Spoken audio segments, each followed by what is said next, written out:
Bonjour à toutes et à tous, ravi de vous retrouver pour ce nouveau Buzz TV, diffusé sur Figaro TV Île-de-France, Figaro Radio et Figaro Live. Ça va, Sarah? En pleine forme, Nicolas. Et aujourd'hui, on reçoit sur ce plateau un commentateur. Est-il encore besoin de le présenter? Today we're welcoming a sportscaster and there's no need to introduce him.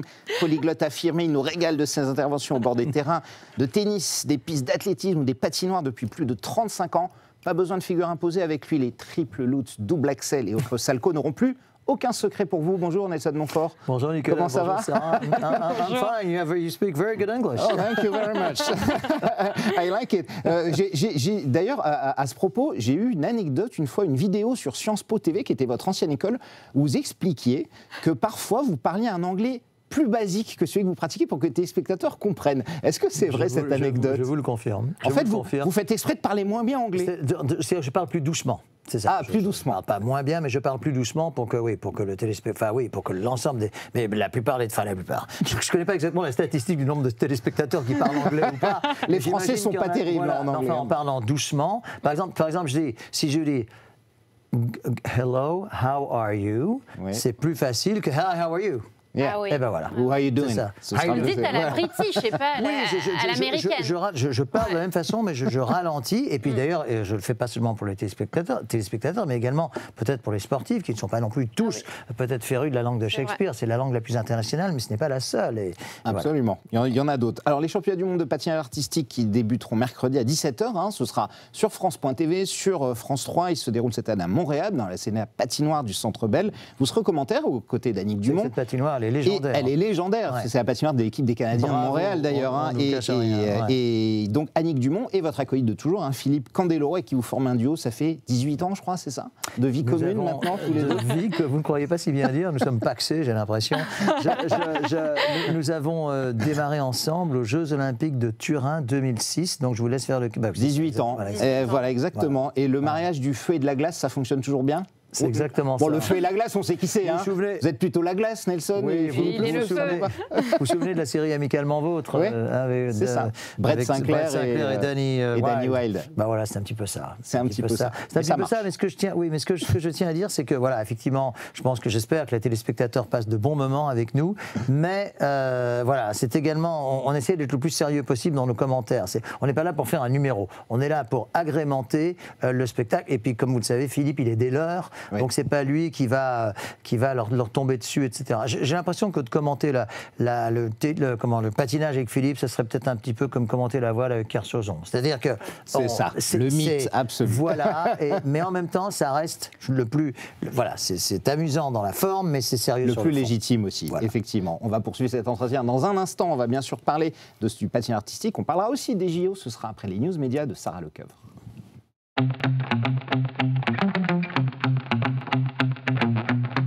On démarre ces news médias, une fois n'est pas coutume, Sarah, avec le chiffre du jour, 97,3. C'est quoi ça? C'est très précis, c'est en pourcentage. Les suffrages récoltés par Stéphane Bern. Dimanche dernier, l'animateur a été élu conseiller municipal à Thiron-Gardès. C'est mieux que Poutine, en fait. J'ai mangé. Oui. J'étais sûr que vous alliez dire ça. C'est un score de dictateur, ça, 97. Oui, j'étais sûr que vous alliez dire ça. Mais non, c'est la réflexion que ça aborde. C'est son village, Thiron-Gardès, en Eure-et-Loire. C'est là où il a restauré l'ancien collège royal et militaire. Alors, il y avait quand même 3 autres candidats qui étaient en lice pour 3 sièges à pourvoir afin de compléter le conseil municipal. C'est 4. Voilà, et la participation plutôt un peu plus de 45%. Voilà. Alors Stéphane Bern dément entrer en politique et avoir des ambitions personnelles. Il entend simplement promouvoir et défendre le patrimoine comme il le fait depuis tant d'années. Nelson, la politique, est-ce que c'est quelque chose qui vous est déjà un peu titillé, même dans des postes, on va dire, de conseiller local ou régional? D'avoir eu des sollicitations, oui, plus d'une d'ailleurs. De qui? De quel parti? Notamment de la mairie de Paris 16e, à l'époque où Pierre-Christian Tétinger était un maire remarquable, qui d'ailleurs dépassait de très loin les clivages politiques, ce qui est également un maire LR, hein, c'est ça? Oui, mais enfin à l'époque vraiment, mais très respecté par tout le monde. Et vous avez dit non? En revanche, des sollicitations. Oui, j'ai dit non. J'ai dit non. En revanche, il y a un deuxième qui m'intéresse beaucoup dans ce que vous venez de développer, Sarah, c'est le patrimoine. Ça, c'est quelque chose que j'adore, que je respecte infiniment, et j'ai été très heureux, notamment l'été dernier, d'être sur le Tour de France cycliste féminin pour cette rubrique patrimoine que je vais renouveler cette année. Donc ça me passionne en revanche. Donc je rends hommage à Stéphane qui effectivement s'y consacre pleinement, quoi.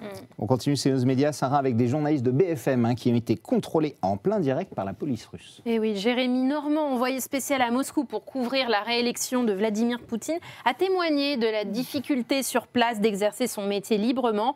Et les téléspectateurs de la chaîne Info ont pu le constater par eux-mêmes en direct, puisque des policiers se sont approchés du reporter pour un contrôle d'identité. Donc voilà, Jérémy Normand a expliqué que dès qu'il allumait la caméra, eh bien, c'était le protocole. Les policiers s'approchaient de lui pour vérifier les accréditations et s'assurer qu'il n'y avait pas de désordre. Donc voilà, c'est une scène assez particulière, il faut le dire, qui est disponible sur notre site tvmac.com. Que vous pouvez aller consulter. Ça vous est déjà arrivé, alors dans le sport peut-être moins, de travailler dans des pays comme ça, compliqués, on va dire, Nelson, où diplomatiquement c'est un peu difficile. Vous avez déjà connu ça ou pas?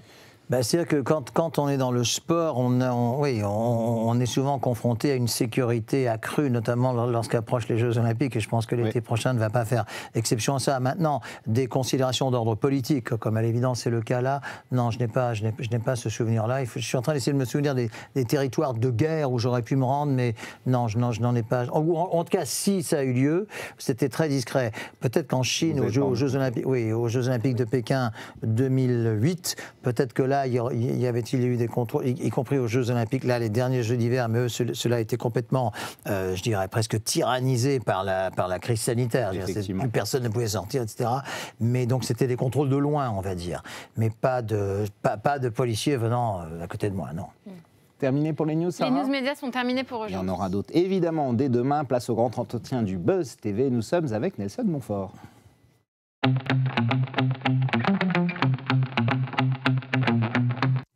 Nelson, j'ai dit, vous serez au commentaire des championnats du monde de patinage artistique qui démarrent dès mercredi. Ce sera à suivre sur France.tv, sur France 3. Ils s'achèveront dimanche avec le gala, le traditionnel gala. Alors, ils ont lieu à Montréal cette année. C'est en gros entre 17h et 3h du matin pour nous, avec le décalage horaire. C'est compliqué dans une compétition comme ça de fédérer les gens et les spectateurs quand il y a autant de décalage horaire ou pas? Vous savez, il y a une chose, Nicolas, et j'en parle souvent avec des téléspectateurs, comme ça, croisés au hasard. Les épreuves qui ont lieu pendant la nuit, souvent, chez les téléspectateurs, ils s'en souviennent davantage. J'allais dire, il y a presque une sorte de communauté des gens qui suivent ça de la nuit, exactement. Et moi, je me souviens, étant jeune, des Jeux Olympiques, justement à Montréal, voilà, d'avoir suivi ça en décalage horaire. Et là, j'ai plein d'autres exemples en tête, qui fait qu'on s'en souvient peut-être davantage. Mais bon, là, en l'occurrence, nous allons reprendre donc sur France 3, samedi et dimanche, les meilleurs moments des compétitions de la nuit. Donc, j'espère que le grand public, comme on dit, qui seront diffusés après début d'après-midi. Voilà, exactement. Effectivement. Ouais. Et alors, vous êtes en trio, donc on l'a dit en début d'émission, avec Annick Dumont et Philippe Candeloro. Et puis moi, j'avais envie de revenir sur ce duo avec Philippe. Vous avez toujours d'ailleurs défendu Philippe, quand notamment, parfois ses propos peuvent susciter la polémique. Notamment après les Jeux de Sochi, il y a 10 ans. Il y a 10 ans, il avait eu un rappel à l'ordre du CSA. Vous ne vous êtes jamais désolidarisé, ça c'est...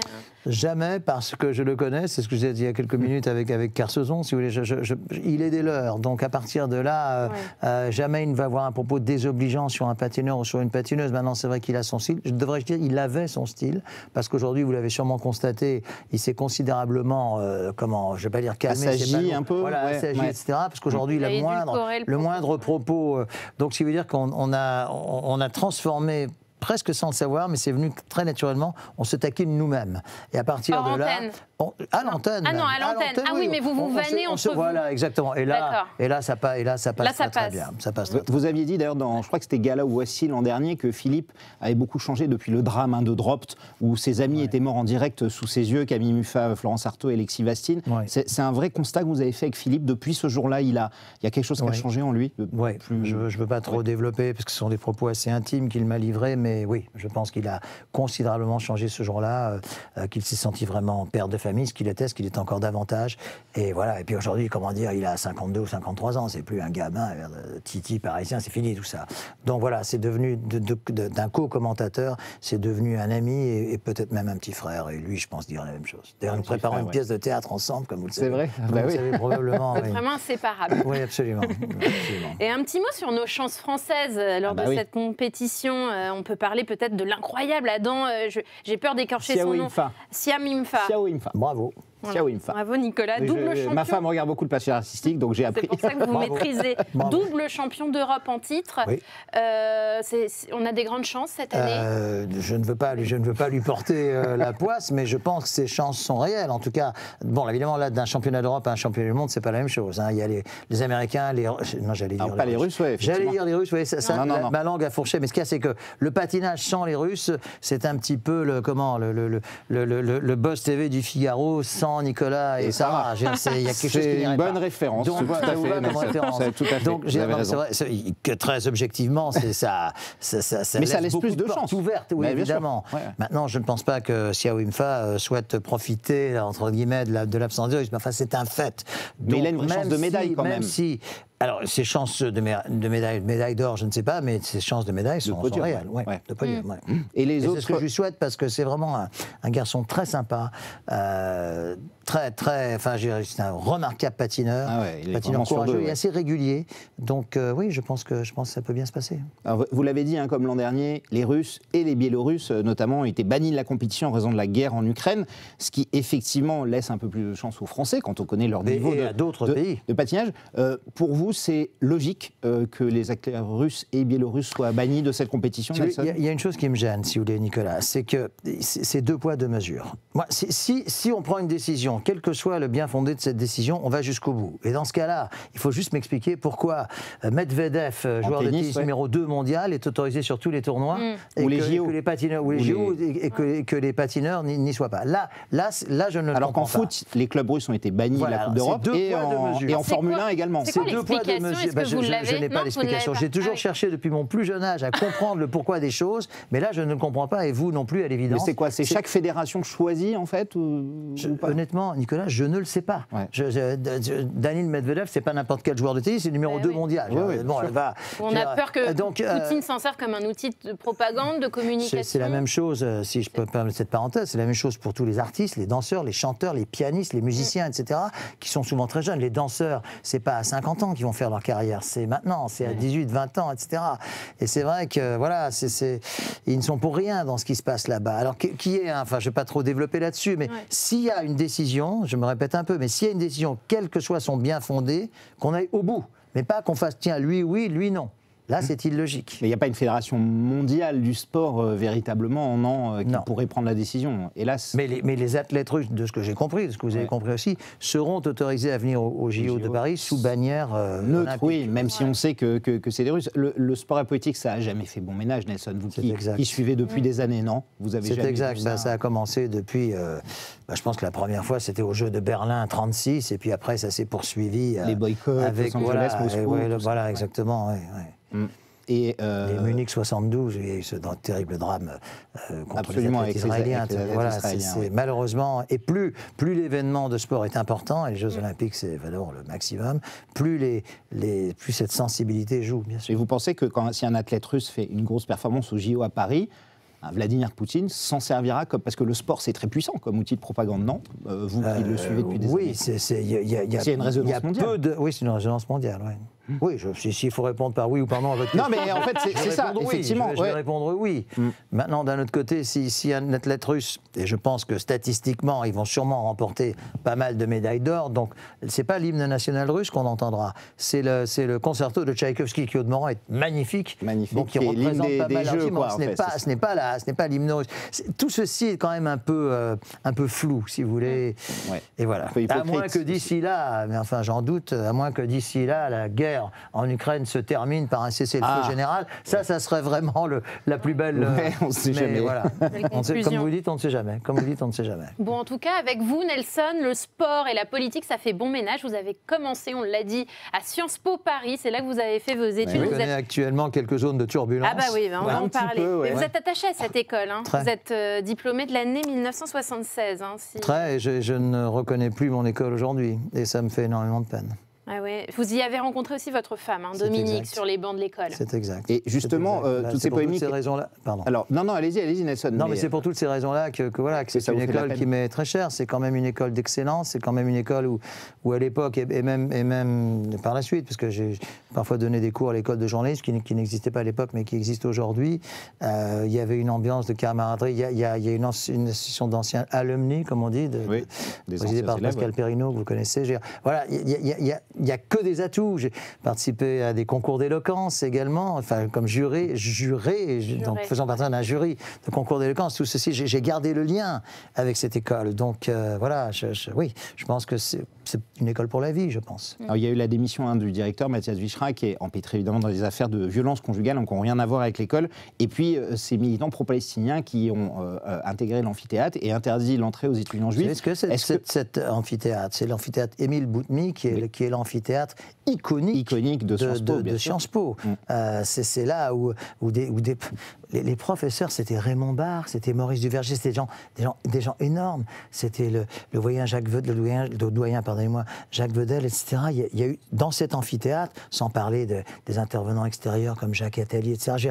C'est un amphithéâtre vraiment qui a reçu depuis 120 ans les plus grands esprits français et même étrangers, parce qu'il y a souvent de notre temps. Donc, Sciences Po est devenu antisémite, selon vous ? Pour vous dire la vérité, je n'y ai pas mis les pieds depuis évidemment toutes ces histoires, mais il est évident qu'il y a une tranche qui c'est évidemment pas la majorité, Dieu merci, mais enfin à l'évidence, il y a ce courant-là. Oui. Ou Elvire au moins au wokisme. Ça aussi, oui, ça aussi, c'est quelque chose que voilà, vous déplorez. Bah oui, c'est pas l'école que j'ai connue. Ouais. Et je ne pense pas que ce soit pour ça que les étudiants s'inscrivent, du moins ceux qui ont la chance d'y être acceptés, dans cette école.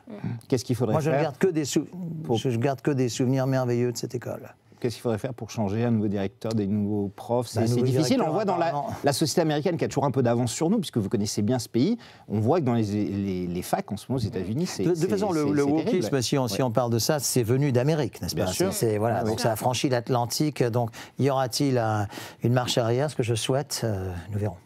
Mais s'il y a une marche arrière, je pense que des établissements comme Sciences Po et autres peuvent en être à la pointe. Oui, à la pointe. Alors, un petit mot quand même sur les JO, j'imagine. Encore quelques mois à tenir. Est-ce que vous êtes dans l'excitation absolue de votre vie de vivre des Jeux Olympiques dans votre pays ? Ça se produit qu'une fois dans une vie, Nelson. La dernière fois, c'était en 1924. Mais j'y étais. Oui, c'est vrai. Oui, Michel Drucker aussi. Michel Drucker, vous étiez deux. C'est ça, exactement. Merci, Sarah. Donc, il y a 100 ans, effectivement, ça fait du bien de sourire un peu. Effectivement, surtout pour les temps qui courent, si les Jeux sont effectivement une fois tous les 100 ans en France, c'est bien d'y être. Moi, j'en serais comme je pensais que cette question allait arriver, j'ai calculé, j'ai déjà eu 15 Jeux Olympiques, c'est quand même pareil, été-hiver. Été-hiver, ça veut dire comme c'est de 2 ans en 2 ans maintenant, vous savez, depuis, voilà, donc ça accentue évidemment le rythme. Ça fait plus de 30 ans, enfin, voilà, de jeux, 15 Jeux Olympiques, donc là je vais donc arriver à 16. Oui, c'est une excitation formidable, c'est un vrai bonheur, une vraie responsabilité, un vrai honneur, parce que je considère aussi ça, que c'est il n'y a pas de chasse gardée, vous savez, il n'y a pas de... Donc c'est un véritable bonheur, ça rime d'ailleurs, bonheur et honneur pour moi d'être sur ces Jeux Olympiques dans 4 mois. Et vous savez à quel poste vous serez ? À la natation, à l'athlétisme ? Voilà, vous venez de les dire. Vous venez de les dire, en plus c'est les 2 sports phares des JO. Et puis je pense pouvoir vous dire que je développerai également quelques rubriques patrimoine sur notamment le patrimoine de Paris, les monuments, etc. Ce qui sera d'ailleurs certainement le cas avec les marathons. Vous savez, avec le marathon qui va partir du château de Versailles, etc. Donc voilà, il y aura également quelques surprises au programme. Mais déjà, la natation et l'athlétisme couvrent tous les Jeux. Parce que la natation, c'est la première semaine, et l'athlétisme, c'est grosso modo les 10 derniers jours. Donc voilà, j'en suis très très heureux. Vous allez avoir du boulot tout le temps, quoi. Et est-ce que vous avez... vous redoutez aussi ces JO en termes de sécurité? On parlait tout à l'heure de Pékin, des expériences que vous aviez vécues. Un sondage a montré récemment que les Français étaient peu favorables à cet événement, qu'il y a peu d'engouement, effectivement, on le sent, et que les gens ont un peu peur. Vous redoutez ça aussi, ou vous faites confiance au comité d'organisation et, Oui, il y a deux réponses à votre question, Nicolas. Il y a le avant, c'est-à-dire ce qui se passe en ce moment, et le pendant. Puis il y aura également le après avec le bilan. Mais le avant, il est évident qu'aujourd'hui, on parle beaucoup plus de transport et de sécurité, et surtout de sécurité, que d'enjeux sportifs. Alors, beaucoup de travaux ne sont pas finis encore. Hein, je vous le confirme, notamment en arrivant ici. Donc, je vous le confirme, mais le fait est que, bon, malgré tout, maintenant l'échéance approche, et qu'est-ce qui est le plus important sont les enjeux sportifs.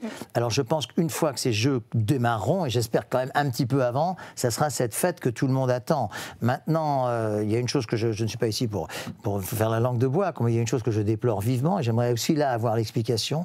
Avez-vous vu la moindre boutique olympique dans Paris? Avez-vous vu la moindre boutique? J'étais encore à Roissy-Charles de Gaulle. Il y a 500 000 personnes par jour qui viennent à la gare de Lyon, Londres, Bruxelles, etc. Il n'y a pas la moindre... Alors écoutez, moi ce que je peux Il y a les anneaux sur la mairie de Paris, c'est tout, mais sinon on peut mais pas le savoir. Mais il n'y a pas de merchandising. Il n'y a pas de merchandising, etc. Moi ce que je veux dire, c'est qu'à Athènes, Rome c'était championnat du monde, à Londres, j'en parle même pas, mais 3 ans avant, il y avait une effervescence extraordinaire. Et là, j'espère que ces boutiques ne vont pas ouvrir le 15 novembre, ça sera un petit peu tard. Donc je ne sais pas. C'est clair. Mais bon, on peut s'attendre à tout. La sécurité à Paris, c'est aussi depuis plusieurs mois ces maisons et appartements qui sont victimes de homejacking, notamment chez les célébrités, Bruno Guillon, Anne-Sophie Lapix, Cyril Lignac, Nikos Aliagas, et votre fille, Nilsson Montfort, qui s'appelle Victoria, qui est comédienne, scénariste, et qui a été victime d'un cambriolage le mois dernier, qui l'a bouleversée. On a envie de vous demander de ses nouvelles aujourd'hui. Comment va-t-elle, elle et son mari? Là, elle va mieux. Oui, non, mais tout ceci, je ne veux pas trop m'étendre là-dessus, mais elle va mieux. C'est une véritable intrusion. Certains disent que c'est un vol, on dit aussi que c'est un viol, d'une certaine manière. Mais là, je suis très fier d'elle. Elle a une pièce de théâtre qui se joue actuellement dans toute la France, qui s'appelle Moi je joue, qui est très très gai, qui lui a fait beaucoup de bien. Et puis là, elle est actuellement en train de tourner une série sur TF1 qui s'appelle Ici tout commence, qui est une série qui passe tous les soirs sur les aventures et mésaventures d'une école de cuisine. C'est très bien, elle est très heureuse et je suis très fier d'elle. Voilà. Alors, juste un dernier petit mot avant qu'on passe à notre rubrique de fin. Il paraît que vous allez sortir des cahiers de vacances pour adultes et enfants sur le sport. Donc, vous voulez nous faire bosser pendant les vacances? Oui, Nelson, c'est ça, sur le sport? De manière extrêmement ludique, soyez-en sûrs. Ce sera quoi alors? Les cahiers de vacances, ça existe depuis 80 ans. Oui, on en a tous fait. Voilà, exactement. Et donc là, c'est enfants et adultes. Alors, ce sera effectivement sur le sport, mais pas seulement sur les JO, sur le sport de façon générale. Ça s'appelle Un été de sport. Ça sort aux éditions Manière Albin Michel dans quelques semaines. Pour les vacances de Pâques, alors. Exactement. Qui arriveront. Normalement, ça sort le 15 juin, mais là, on a avancé parce qu'il y a tellement d'événements sportifs, y compris chez nous, entre Roland-Garros, le Tour de France cycliste, etc. Donc voilà, tout ceci se retrouve de façon ludique dans ces 2 cahiers de vacances. Merci Nelson. C'est l'heure de passer à notre dernière rubrique au suivant.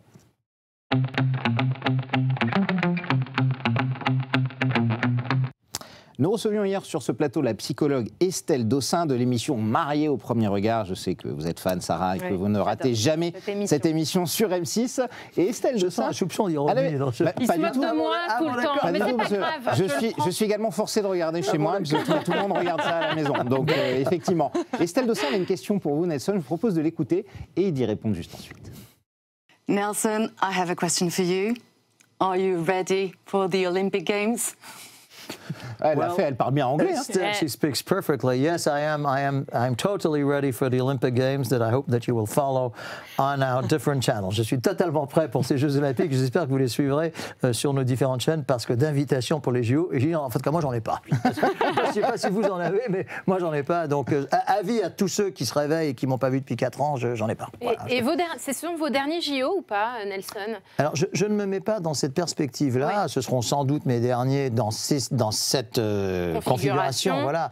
Mais je ne me mets pas, on me demande aussi pour Roland Garros, je ne me mets pas du tout dans cet état d'esprit. Apparemment, les sondages me mettent assez haut placé dans le cœur des téléspectateurs, donc voilà, ça me suffit. Et puis, pour la suite, nous verrons. Même Roland Garros sans Nelson Montfort, c'est pas le même Roland Garros. Non, c'est tout à fait possible. Non, personne n'est irremplaçable, mais je ne suis pas dans cet esprit-là. Mais il y a d'autres projets, éventuellement, d'autres chaînes qui vous contactent, des choses que vous pourriez envisager ou pas? Oui, mais je ne peux pas trop développer. Moi, je suis très fidèle. Donc, je suis resté fidèle à France Télévisions pendant 30 ans. Non, dites-nous juste pour TF1, groupe M6. Je peux pas répondre à ça. Non, ce que je peux vous dire, c'est que je suis très fidèle à ma chaîne qui m'emploie depuis 30 ans. Cette rubrique patrimoine sur le Tour de France pourrait être quelque chose qui pourrait me permettre de continuer féminin, effectivement. comme consultant. Ce que fait Franck Ferrand sur le Tour masculin. Voilà. Et puis, il y a peut-être d'autres choses qui pourraient, le patinage. Je pense qu'avec Philippe, on a quand même réussi à établir un tandem qui tient la route. Donc, voilà, je pense que le rôle de consultant pourrait... Il y a quelques touches qui sont déjà faites, mais écoutez, vous serez les premiers informés. Très bien. Je reviendrai cet automne. Voilà. Demain, nous recevons sur ce plateau Anaïs Baïdemir, la présentatrice à Météo, évidemment, de Météo Climat, sur France Télévisions. Et Nelson, si vous avez une question à lui poser, c'est juste là, vous voyez la caméra de gauche sur son socle en bois. Anaïs vous écoute. Anaïs, la question est toute simple. Quel temps va-t-il faire, 4 mois à l'avance, quel temps va-t-il faire le 26 juillet pour la cérémonie d'ouverture des JO? Et puis peut-être pour tout l'été, parce qu'au fond, pour la quinzaine. Je ne sais pas si 4 mois à l'avance, on peut le faire, mais Anaïs, avec sa compétence et son charme, peut peut-être nous répondre. Oui, certainement. À mon avis, on devrait avoir du beau temps. Mais c'est possible. Merci beaucoup, Nelson Montfort, d'être venu nous voir. Plaisir. Je rappelle qu'on vous retrouve avec Annick Dumont et Philippe Candeloro dès mercredi, 17h, France 3 et France.tv pour suivre les championnats du monde de patinage artistique à Montréal. Et nous, Sarah, on sera là dès demain avec Anaïs Baïdemir. On vous souhaite une excellente journée. Portez-vous bien et merci encore de votre fidélité.